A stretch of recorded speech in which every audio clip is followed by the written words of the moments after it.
So it was around 605 BC that Babylon, who was the reigning empire of the day, defeated pretty much all their enemies. And in 605 BC, they attacked Judah. At this point, Israel was a divided kingdom. And so Judah and Benjamin on one side, known as Judah, because they were the bigger one. And then the other 10 tribes were united under Israel. But the Babylonians came, 605. They laid siege to the temple in Jerusalem and to the city. And so it was the home of the temple. They looted the temple and they captured some of the citizens and took them back to Babylon as captives. And that was the exile that they were in. So they were stuck in Babylon and they were taken there, mainly prominent citizens, young people who held positions in Israel, or people who showed some promise. They would have been the nobles, the elite, the educated. And so they brought them back to Babylon with them. And among the captives were some young men, we're told, of Judah's royal family and other noble families who'd been brought to Babylon as captives.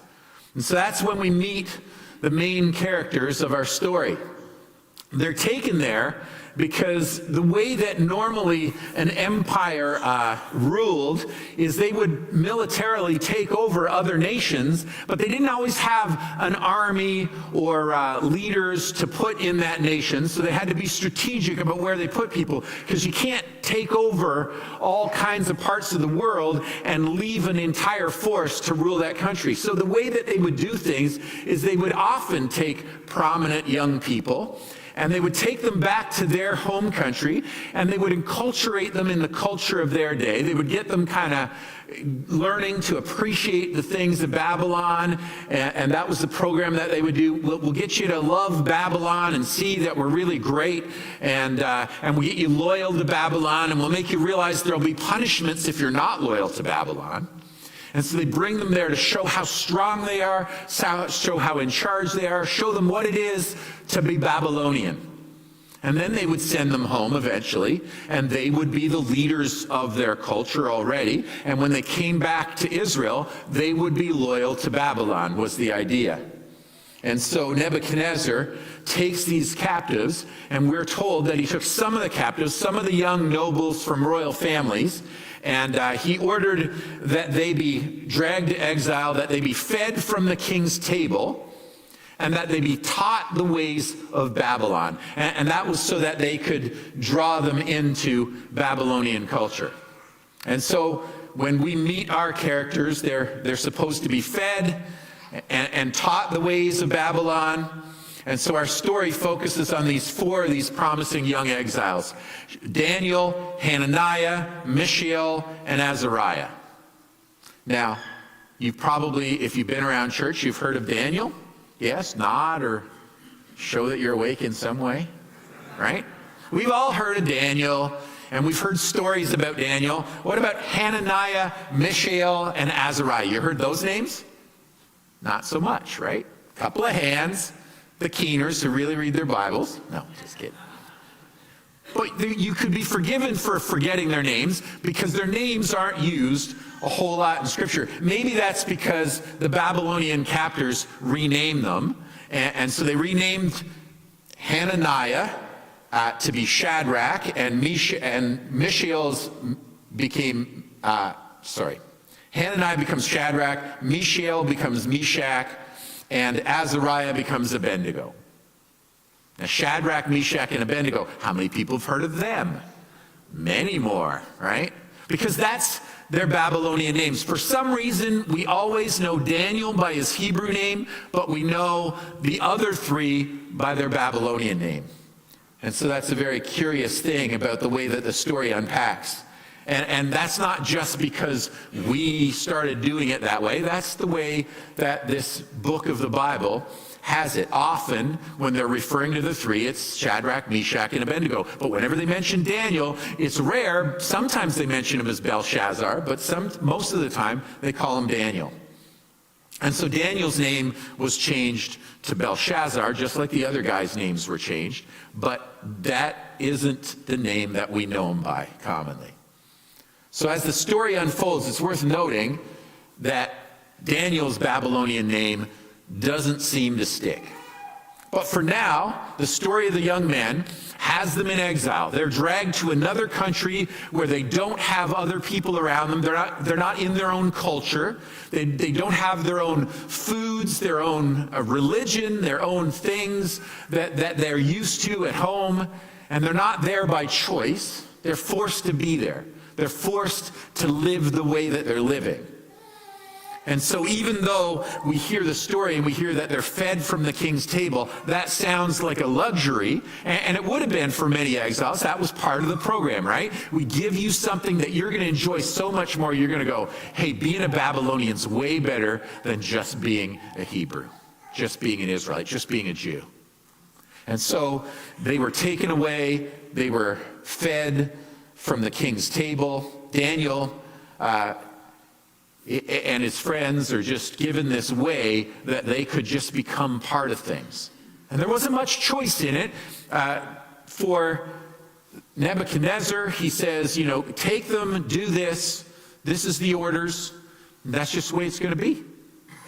They're going to be fed from the king's table. They're going to be taught the ways of Babylon. And so the king asked the chief of staff to run this program, to do this thing, to embed these young men in Babylonian culture and give them food from the table and to teach them. And so Daniel, we're told, he doesn't like this program, and he decides that he's got a matter of conscience that he doesn't want to participate in eating the food. He says Daniel was determined not to defile himself by eating the food and wine given to them by the king. So he asked the chief of staff if he and his 3 friends could opt out of eating the king's food. He said, would you just let us have a break from that, and we won't do that. You can feed us other fresh vegetables and water, but the food from the king's table, the wine from the king's table, can we not do that? And the answer is no. Because the chief of staff is nervous about the king. He says, look, this is a king's order. I don't want to get myself in trouble with the king, so you're going to need to eat what you're told, and you're going to need to drink what you're told. But Daniel's not a quitter. So when the chief of staff says no, he decides he'll wait. And when there's an attendant assigned specifically to one group, and he and his friends are in that group, he goes to the attendant and he asks the same question. Can I stop? Can I not do that? Could you feed us fresh vegetables and water? And now he says to them, if you test us, give us some time, test us for a little bit, give us 10 days of eating what we want to eat, just the fresh vegetables and the water, and test us. And if we aren't the same quality of life and health as all the other ones, then we'll start eating from the king's table. Just give us 10 days to eat what we're suggesting, and then if we don't measure up, you can send us right back to eating the king's table just like you're supposed to. Just test us. And we're told that he's given permission to do that. The attendant says, okay, we'll do the test. And so what's so important? When Daniel says, I don't want to be defiled by that, I don't want to participate in those foods, what is his issue? What's so important to Daniel not to eat the king's food? Or what exactly about the king's food and wine does he feel would defile them? And so we always heard the story growing up, and it was, about Daniel standing his ground and doing what's right. But what is it that bothers him about it? Is it the fact that it sounds like there's an issue that he feels it would defile him, and so often we're told maybe it was that the food wasn't kosher. Like maybe it's breaking some of the Israelite food laws, and maybe there's pork from the table, for example. And so if they weren't kosher foods, he's opting out for that reason. And that sounds plausible. It could be that, except for the fact that he says he doesn't want to drink the wine, he only wants to drink the water. Wine isn't part of kosher food laws. That's not forbidden. So why is he opting out of that? What is it about this that makes it something that would defile him. So it could be kosher, but there is a little bit of a challenge to that theory. The other theory that gets floated is that the food might have been sacrificed to idols. And so because it's been sacrificed to other gods, other idols, that Daniel is stepping out as a matter of conscience, going, I don't want to be defiled by that. I don't want to have any part to do with the worship of idols. And so, maybe. But the thing is that the veggies that they got would have come from the king's table as well. And he doesn't say he won't eat those. And they would have been sacrificed to idols too. Idols didn't just receive meat. They got vegetables too. They had a good, well-balanced diet, all these idols, I guess. And so that there is a little bit of a challenge to it, that what about the veggies and how come that wasn't a problem and why is he doing that? And for us, as New Testament Christians, we can look at 1 Corinthians and see that the Apostle Paul deals with food sacrificed to idol and that whole issue. And when he's talking about it to the Corinthians, because Corinth is a city where there's a lot of idol worship and a lot of different religions. It's a little town that's kind of on a piece of land where ships are taken through this little narrow piece of land, and they portage them over land to another body of water on the other side. And so there were people from all over the place living in this cosmopolitan city of Corinth. And Paul says, in terms of food sacrificed to idols, because that became an issue in the church, and some people were upset about it, and he explains that idols aren't other gods because there really is no other God. Like, there aren't all kinds of gods, some less powerful and some more powerful. They're not real. There's only one real God. And so Paul says, look, food sacrificed to idols, they're sacrificed to other gods, but those gods don't exist. It's just meat. And so he says in that case, go ahead and buy food from the marketplace. You don't have to be worried about whether it was sacrificed to idols or not. You're not going to get tainted if you eat the meat. If you're not eating it as part of a ritual of worshiping these other idols, these other gods, the meat is just meat, because there isn't any other God. And so he tells them, go ahead and buy food from the marketplace. And then he says, but if someone who isn't a believer asks you home for dinner, accept the invitation if you want to. Eat whatever is offered to you without raising questions of conscience. He says, if you're eating at an unbeliever's house and you're worried that maybe the meat they're serving you was sacrificed to idols, he says, don't worry about it. Don't even ask that question. Just eat with them. Like, if you're with other people who are outside of the church, be polite when you go to their house for dinner. Don't go, wait, has this meat been sacrificed to idols? I can't participate. He says, be friendly, be a good guest of their home. Which makes sense, because the goal would be to have an influence on them and draw them towards Jesus. And so he says, go ahead and eat the food. The food's just food. Idols aren't real. There's no other real gods. So the meat isn't a problem. Now, he does instruct them that if there are weaker brothers, if there are people that are kind of bound with conscience and they find it hard to understand why you would eat meat sacrificed to idols, and somebody tells you meat's sacrificed to an idol and it's kind of a big deal to them, he says, don't bother eating it. You don't want to throw them way off like just, but it's not because the idol is real or because there's something wrong with eating the meat. It's because you want to be sensitive to that person who finds that a struggle. And so if you're doing it in sensitivity to a believer who's maybe a little less experienced and thinks that's a problem, then you should be sensitive to them. But the meat itself, not a problem. And so if it might not be kosher, is the issue, and if it might not be that idols are the issue, is there any other possible explanation? And if we can't tell definitively which one it is, what is our takeaway lesson? Because if the problem isn't, okay, you need to obey the Old Testament laws about food, what is the lesson in the story?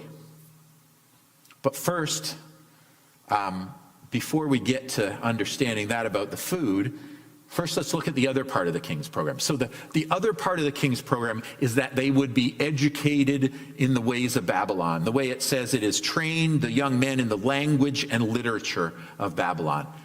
That sounds pretty benign, right? It doesn't sound like it's a real problem. Train them in the literature of Babylon. But the literature of Babylon would have been the ways of learning that they had for wisdom, right? They're being trained to be leaders in their culture. And if you were Babylonian and you were one of the prominent people that was called on for wisdom, you were trained in the wise ways of Babylon, that would have been divination of terrestrial and celestial bodies, so things on the earth and signs and things in the heavens, in the sky, the stars. So it would have been like stuff like examining sheep livers, and getting signs. People sometimes look at tea leaves. They use sheep livers. Go figure. Or examining sheep livers or things like that. Astrology, reading the stars and that kind of thing. And so they would have been things that for a person from Israel, they would have been told, don't look for your signs in the stars. Don't follow the stars. Seek God, right? We're not supposed to be getting into those kind of dark arts of how to divide and figure out what our lives are about. We're supposed to be seeking God and his direction rather than signs in the stars. And so they would have been taught in all these different ways of these magical kind of arts. That's what they mean by literature of Babylon. So that would be a completely different kind of wisdom, as I said, than Daniel would have grown up with. This isn't the way that he was taught to see the world and to understand what's true and what's good and what's wise to do and how to live your life. So understanding that, his friends and he would have learned very different things than he's being taught in Babylon, a different way of looking at the world. So is this story about 4 young men and how they managed to stay alive and well and rise to success in Babylon? Is it their faithfulness? Is that the main moral of the story as we learn in Sunday school? Like look at Daniel, do you remember the song, older people? Dare to be a Daniel? Yeah? Dare to stand alone. Like you stand up for yourself. You stand up for what you believe and dare to be a Daniel. And we'd sing that song and it was supposed to tell us, when you go back to school and they're doing other things and they're taking things differently, you stand on your Christian convictions. You know what the rules are and you follow the rules of God, not the rules of the world. And so you're going to stand up like a Daniel. Be bold, be brave, stand up against the enemy, stand up against people who look at the world differently. And that seemed to be the big lesson. And from a human perspective, that's kind of what's going on, right? And that seems to be the main lesson.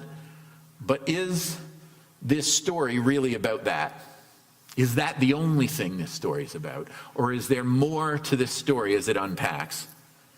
From a human perspective, Nebuchadnezzar and Babylon, they had all the power, right?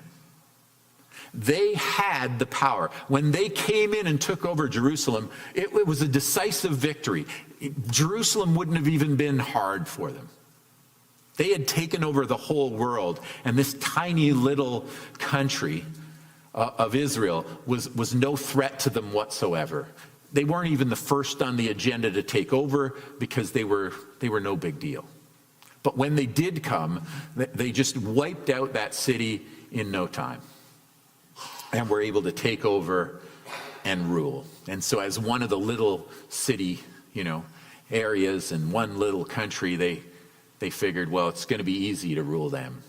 We'll just, that's not one of the ones where we're going to need to leave a real Babylonian force. We can just force them to live Babylonian and to pay taxes and tributes to us. We don't have to do anything really big. We don't have to waste soldiers on that now that we've taken it over. And so they take captives, right? Like Daniel and his friends, and they take plunder from the temple, and they show them who's boss, and they go home with that. They take the plunder from the temple, sacred items from the temple, to show them who's boss, to show them who won. And so they did that for a very specific reason. Why, when they stole stuff, they didn't just take things of value from everywhere. They chose specifically to target the temple, is because when you took over a nation, when you won in battle, you won for you and you won for your God.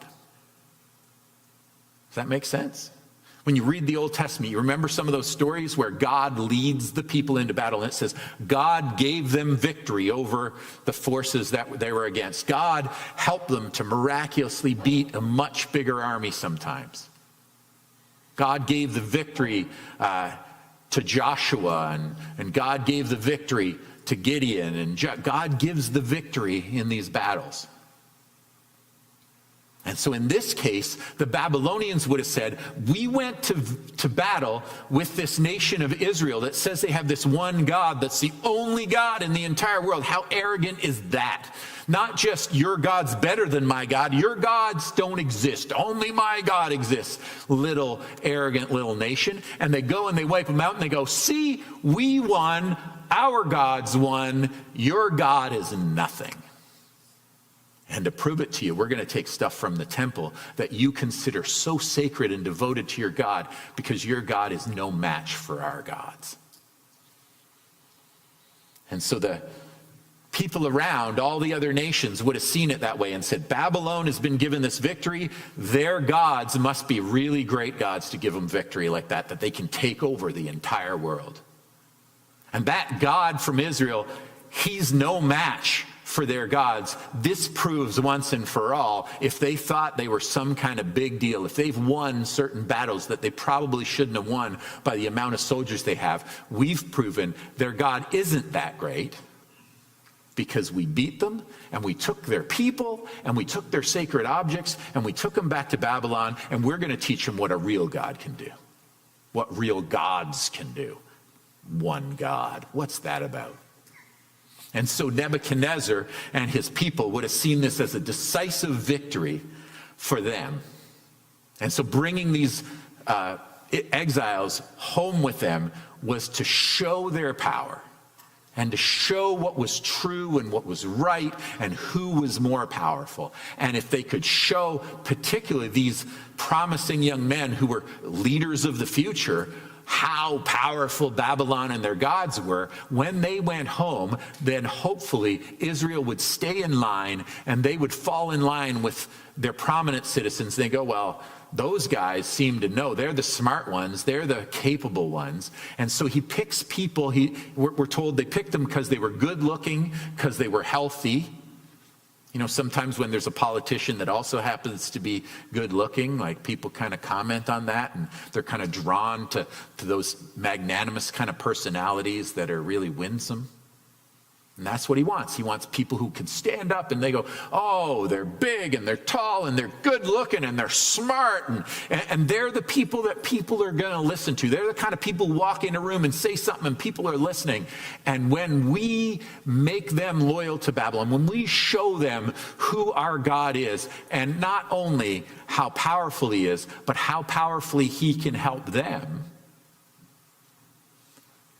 then they will realize the truth that our gods are more powerful than their God. And so when Daniel gets there and he's facing this situation, he does stand up, and it kind of doesn't matter if it's about kosher foods or not. It kind of doesn't matter if it's food that's been sacrificed to idols or not. That's, like Paul says, there's no other real gods. The issue is the way that it appears. And so for many in their world, they would have thought of this as a victory, not just for Babylon, but for Babylon's religious views of multiple gods, their gods. Their gods were more powerful than the Israelites' God, than our God. And it might have been for the exiles. They would have struggled with it. They had all through their history learned that they could trust God, and God was faithful to them, and God had made them promises that they would do all right if they followed him. But now they went, wait a minute, everybody knows that if your God is more powerful, you win in battle, and we did not win. We have been captured. We've been dragged away. And for the exiles who got there, realizing they're in a foreign place where they are totally overwhelmed by stronger and more capable people, and they go, well, we're the little guys here. We're the powerless people. It would have been natural for many of them to struggle with whether their God was powerless and weak as well.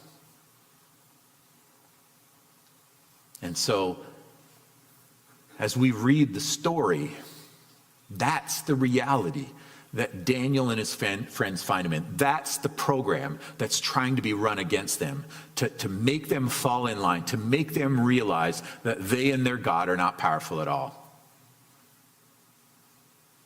And he tells the story, the narrator tells us the story and the events, and he tells the story, pretty much the exact same story that you would read in historical accounts of the time. The siege of Jerusalem and the way this went and the exile that they were dragged into pretty much lines up with the way the author of Daniel tells it. There's not two versions of the story. It's one version of the story, except for a couple subtle little details that occur over and over again in our passage. In Hebrew, it's the words Adonai Nathan, or Elohim Nathan.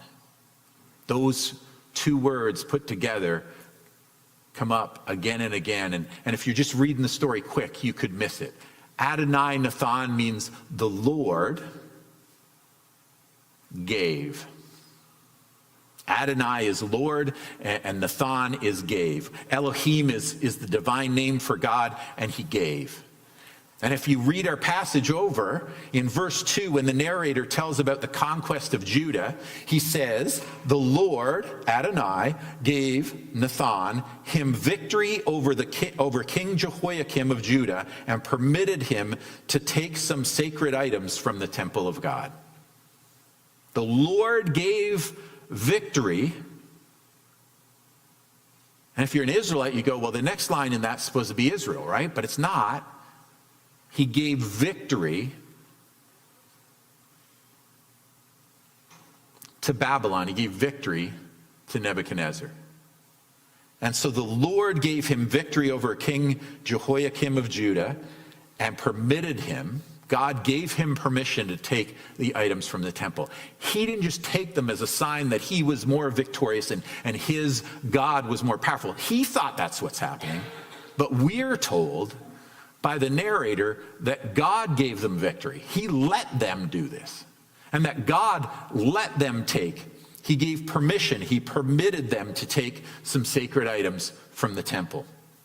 God is the one who controlled the outcome of the Babylonian siege in Jerusalem, and God is the one who allows these sacred items that might be represented as kind of reflecting God's power and his control. He let them take them. He was in control of letting that happen. And in verse 9, when he explains why Daniel is able to eat just fresh vegetables and water, what does he say? He says, now God had given the chief of staff both respect and affection for Daniel. And so when it comes to whether Daniel can eat what he wants to eat or he's forced to eat from the king's table, we're told that God gave the chief of staff respect and affection for Daniel. He was inclined to allow Daniel some latitude. That didn't just happen. It didn't happen that he just happened to like Daniel. We're told by the narrator, it's not just the events. You got to understand, God made that guy look at Daniel with favor. God's in control of Daniel's diet and not Nebuchadnezzar. And when you look at it that way, you understand that's a significant detail. It isn't just a matter of Daniel saying no to it and what Daniel's action is. It's God's action in it, because if Nebuchadnezzar is the one who decides what you eat, Nebuchadnezzar thought, I'm in control here. I control these captives. They have to do what I say, and they're going to eat the food I send them, and they're going to like it.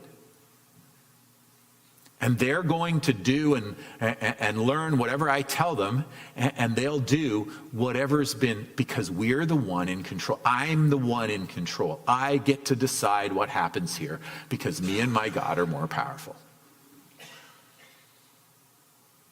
But the narrator tells us, no, God decided what Daniel could eat. And even though Nebuchadnezzar never finds out, right? Nothing in the story tells us that Nebuchadnezzar ever knows that they didn't eat the meat and the other things from his table that were sent to him. He's in the dark, but Daniel knows. And so Daniel is encouraged in his faith because he doesn't eat the meat. And so God gave them that. And then when it came to Daniel and his friends being successful in the learning of the ways of Babylon, when they became wise and they showed success in that, when they completed their course of studies and were told they did well, that God gave them an unusual aptitude for understanding. And every aspect of literature and wisdom. And God gave Daniel special ability to interpret the meaning of dreams and visions. So God gives them an aptitude for learning. He allows them to kind of excel as students in Babylon. So they're learning this literature. They're learning these ways of Babylon. And they're more successful in their learning than all the other guys. So when it comes to the food, they eat what God controls, and they turn up healthier than all the rest. When it comes to the learning, they learn and have an aptitude, but it's God who allows them to learn these things. So they learn their lessons. They learn what they're being taught. They're able to absorb the information and all these ways of wisdom of Babylon, along with the wisdom that they've learned as they grew up in Israel, the godly wisdom. And so they have an aptitude. They're just the people who are able to learn, able to absorb information. And that's a gift from God. And that God gives Daniel this special ability to interpret dreams. That is a specific God learning, not something that they learn from Babylon that they have an aptitude for, but that's specifically the way to interpret those dreams is a gift that God gave him. And so the king talked with them and no one impressed him as much as Daniel, Hananiah, Mishael, and Azariah. No one impressed him as much as these four friends. They excelled in health when they finished eating the food that they were decided they wanted to eat, the vegetables and the water, and they excelled in their learning so that they were the top students in the class. And so the king talked with them, and no one impressed him as much as these guys. They seem to know what they're talking about. They seem to show real wisdom. And so what about the king's re-education program? Our narrator tells us whenever the king consulted them in any matter requiring wisdom and balanced judgment, he found them 10 times more capable than any of the magicians and enchanters in his entire kingdom. See, the people of wisdom in Babylon were magicians, right? People who studied magic and those arts, magicians and enchanters. That's their form of learning. But when the king needed balanced wisdom and judgment, people who really knew how to analyze information and give real wise counsel, Daniel and his friends excelled over all the others. They were superior in wisdom than any of the magicians. It wasn't just a win for them. It was a win in their form of wisdom that they grew up and steeped in, as opposed to the wisdom of Babylon. They were more capable than anyone else. And it's clearly not just a different level of wisdom, because if you read through the book of Daniel and you find there's all these encounters where they're showing wisdom, and never once will you see them talking about what they learned from sheep livers or stars. The way that they show wisdom is not just a different level. It's not that they have more wisdom. It's that they have the right kind of wisdom. Nebuchadnezzar doesn't pick up on that. Nebuchadnezzar doesn't notice that. He just notices, you know what? They make sense. That sounds like wisdom. So all the magicians and enchanters that follow all those dark arts that we're told in Scripture is not our source of truth, and is not our source of direction, and not our source of judgment. Those are never mentioned. they never use. So they learn the program. They get top marks in the class, but they never apply any of the wisdom of Babylon in those ways that we can ever see in the scripture. The narrator just tells us they just excel in wisdom. And so whether Nebuchadnezzar ever realized the source of Daniel's wisdom or the qualitative difference, like how it was different and not just a different amount of wisdom, a different kind of wisdom, we don't know. There's no sign that he ever did. For all Nebuchadnezzar knew, this worked. I brought them in, and I fed them from my table, and they were healthier. They got really healthy. And I presented all this knowledge that they were able to do. I gave them the best tutors to learn the wisdom of Babylon, and they learned really well because now they're successful. Nebuchadnezzar would have thought, my win here is that I was successful in teaching them my ways, the ways of Babylon, and that's made them successful in life, and now they're going to be ready to go home and to be loyal to Babylon. Daniel and his friends know that's not the case.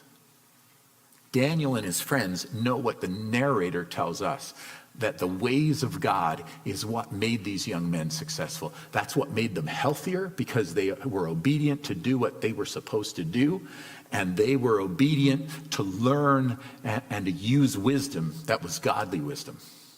Not wisdom that came from other sources, not the wisdom of the stars and the sheep livers and the divination, but the wisdom of God. The wisdom of the scriptures that they were steeped in. They knew, and their faith was strengthened when they were successful, but nobody around necessarily knew where that success came from except them. And so they learned their lessons, and they learned about another culture, but they never compromised on their true source of success, their true source of wisdom for life. And so the lesson for us isn't just that we should follow the example of Daniel and stand up against, every other way of doing things. It's not that we should just learn from them what it is to be bold. The narrator's way more concerned, although those are true lessons too, in telling us that God is in control and that God's ways of wisdom are successful and that God is the one that directs events in history, even when on the surface of the story, it sounds like the opposite. Nebuchadnezzar and everybody who saw him in battle felt like he had won. Everyone in Babylon felt that they won and these guys were powerless. But Daniel knew that their God was powerful, even though nobody else would have seen. And Daniel doesn't make a big thing of it. He doesn't make a big splash. He doesn't go and make a speech and say, well, King, the only reason we're successful and you're not is because we followed our God and you better too. He doesn't stand up and protest. He lives out his faith in such a way that he knows his God has been faithful to him. And so he isn't trying to make Babylon into a Christian culture, into a God-centered culture of our God. He is living out his faith in the culture in which he's planted. He isn't trying to make them do anything. He's just living his example. And there are no doubt times when he had conversations about who his God was that might have impacted people, but he's not running a political agenda. He knows his God controls events. He knows his God is the one in history who is the one true, real God. He knows that if he listens to him, he'll know what's wise and good and true, and he doesn't need to convince anybody else of that. He lives it because he knows it, and he lives within his culture in a way that is redemptive for he and his friends. And so when we read this story, the scriptures want us to know not just that Daniel is a good example, but that our God is trustworthy, that our God is all powerful, that even when circumstances would suggest that he's lost control of things, even when nobody else understands that he is the God of the universe, we know. And we can trust in that truth, even in the midst of a culture that may be against everything that we stand for and may believe that true wisdom is something completely different. we can live in the wisdom of the ways of our God and be faithful to that in the midst of a culture that is not with us. And our job isn't to change the culture. Our job is to live faithfully in our lives and to live not to try to influence a society, but to try to be people who are godly enough that they have an impact on the people around them. And so as we study in the next few weeks some of the stories about Daniel and his friends, we will learn about what it means to follow that kind of God. And how we don't have to be big and flashy about it, that we aren't trying to win the world all in one powerful swoop and standing in opposition to the culture, but we are to live differently within the culture because of the God we serve, and know that that will have the impact it should. We don't have to be big and splashy. We don't have to be political, but we have to be faithful.